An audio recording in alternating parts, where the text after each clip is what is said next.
Mapayapa at ligtas na pagdiriwang ng pista ng Divine Mercy 2026 sa Misamis Oriental. Naging mapayapa at maayos ang pagdiriwang ng pista ng Divine Mercy nitong nakaraang linggo, 12 ng Abril, taong kasalukuyan, kung saan libo-libong deboto ang dumalo sa Divine Mercy Shrine.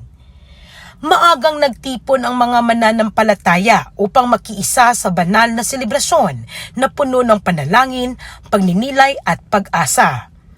Upang masiguro ang kaligtasan ng lahat, nagpatupad ng mahigpit na seguridad ang Misamis Oriental Police Provincial Office sa pangunguna ni Police Colonel Al M. Abanales.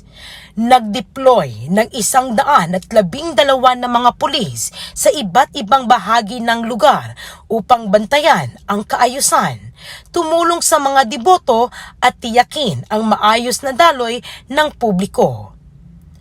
Personal ding nagsagawa ng inspeksyon at monitoring si Police Colonel Abanales sa mismong lugar upang tiyakin na maayos ang crowd control at alerto ang mga pulis sa kanilang tungkulin.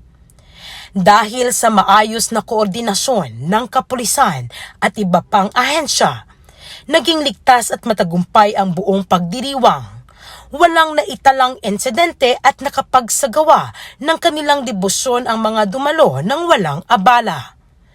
Nagpasalamat naman ang Misamis Oriental Police Provincial Office sa kooperasyon ng publiko at muling tiniyak ang kanilang patuloy na pagbibigay ng seguridad sa mga malalaking kaganapan sa lalawigan. Mula dito sa Police Regional Office TAN, Misamis Oriental Police Provincial Office, ako ang inyong PNN Correspondent, Patrol Woman Lysel May Abuka, alagad ng batas, tagataguyod ng balitang pulis.